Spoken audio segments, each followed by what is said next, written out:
So what was your early life like family life? You have siblings? You know Yeah. what I'm saying? We'll get into it. I hear you talking about your mom a lot. I saw that on the on Instagram and things like that. But what was that like? What was the family life like? Yeah, so my parents got divorced at a young age. I was an only child, like, for the first, like, 5-6 years of my life. My parents got divorced, and my family got huge after that. My mom and my dad found somebody, so and they already had kids. So I went from being an only child and praying for a little brother or sister to, like, 6 or 7 siblings. So, yeah, and they continued to grow the families. Both, I have stepmom, stepdad, new half-siblings. So I got a big extended family. Yeah, I think like some big family besides like my parents getting divorced. My grandpa was a huge part of my life. Like that was like my second dad. And like I said, he was from Buffalo. So he's kind of like a Buffalo tie to me too. Like he kind of brought me into this city and like I was here all the time for him. He passed away when I was like 12 and then that's kind of how the whole music thing started.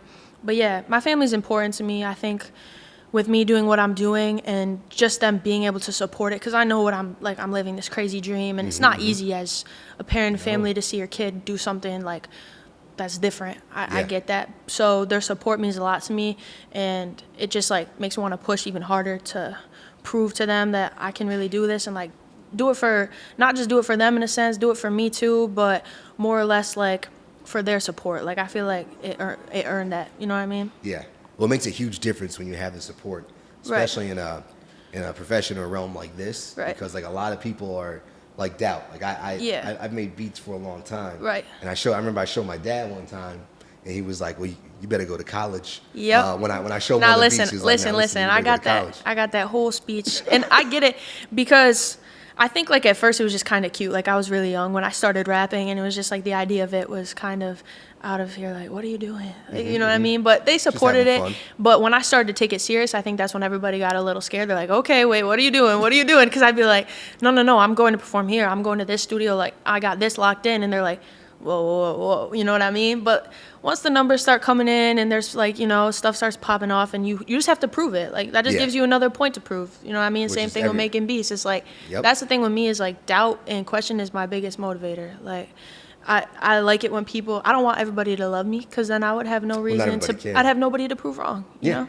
That's true. That's one of the best parts about doing this is like being able to prove your point and prove all the doubt wrong. So. And like in this and what you're doing too, and I'll speak on like the motivation and proving that, but you can actually prove it with bars.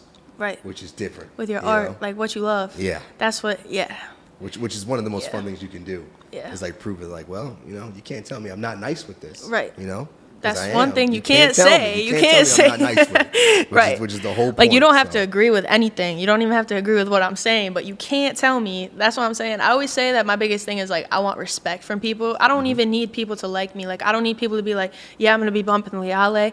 I just want like you can't not respect it. You know, I want to reach that point where it's where just mutual respect for me as an artist and like what I'm doing. That's definitely like the biggest thing as far as coming and putting your art out there like that.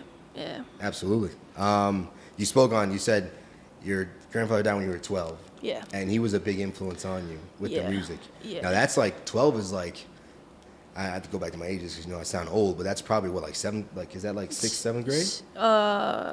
Is it earlier than that? Am I wrong? That was 7 years ago. So yeah, that's around there. It's like 6th grade. Okay, 6th grade. I mean, either way, it's an important time in your life because you're just getting to know yourself, and even then, you still learn yourself later on. But like, what type of influence did he have on you, like a positive wise for the music? Yeah, well, actually, so I never rapped before he passed, or like the music kind of came after his passing. But yeah, he was just like the light in every room, and he upheld me in like such a crazy way. No matter what I did, like sports I played, whenever my parents were upset with me, all I had to do was go to Pop. I could be like, "Yo, Pop," like you know what I mean? Like that was my right hand, and I don't know, not having any siblings, like younger, it was really dope to have like a person in your life that you lean on, and he just loved everybody, and like he always had the best intentions, and he was just a great guy in general. So when he passed, it was hard on everybody, and like I was at an age where I didn't like know how to really cope with it. Like you said, like that age is hard because you're still trying to figure out who you are. Yeah, literally. And I think it was like a blessing but a curse that I am the way I am because it allowed me to find my art. And it was hard though, because you got your whole family, like everyone's going through it, and it's like everyone's in their own little headspace with it and dealing with it differently, because he was like a huge part of all of our lives, and it kind of blew up our worlds. But yeah, after him passing, that's when I started picking up the pen, and that's how I vented. And yeah, and then from there I was like, hold on, I got a lot I could talk about, you know what I mean? I got a lot more that I could talk about than just him. But he definitely just motivates me too, because I know that even though he's not here, like the way that he supported me in everything I do, whenever I get upset or nervous about family or friends like doubting what I do, I was like, well, I know that he supported me from up there. So it's like, and if he was here, he would want me to keep going. So either way, yeah, that's my backbone when it comes to this, for sure. Shoot, you got to have those influences positive in your mind, to always go back to. Yeah. To be like, I still got this. Yeah. Because it gets hard. Like, you can go off track, get off track really easy. So like having that is important, you know? Yeah. What else influenced you when you were younger? Whether it be music, personal? I don't know. I was like, I've been a super hard worker my whole life. I was never like the gifted kid. Like things didn't just come to me, but I was good at stuff because I loved to put it in. Like I loved putting in work and seeing results. So like inspiring me was just like getting better in all aspects of life. Like I connect sports and music a lot because they're so yeah, close. And I was an athlete my whole life. From the time I came out the womb, I was picking up a ball, doing whatever. So yeah, like just the mindset of being an athlete, and it definitely translates into the music. But that's kind of how I've always been. Is I've loved to be a leader. Like I like to, take the people around me and like make them better with me. Yeah. And so sports, just like making the people around me better, making myself better, like that's the type of stuff that inspired me.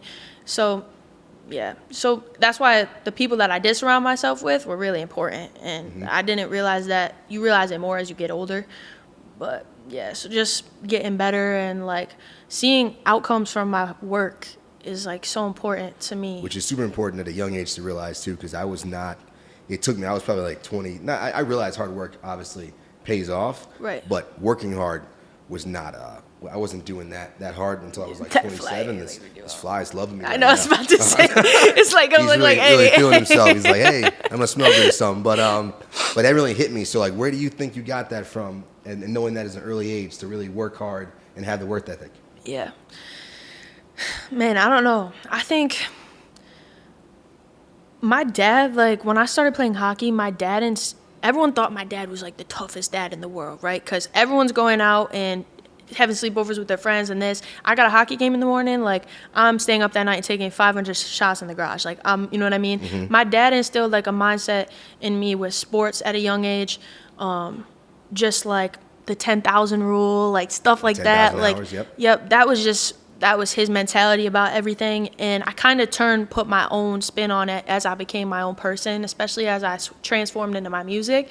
Like I took little bits and pieces of what I learned around me. A lot is from sports, but a lot I learned on my own. Just because I'm like the type of person that like loves to be out there. Like I love to meet new people and talk to new people, like stuff like this. I've been like that my whole life. So just taking knowledge from places and like building my own identity, I guess, is just really how it's been.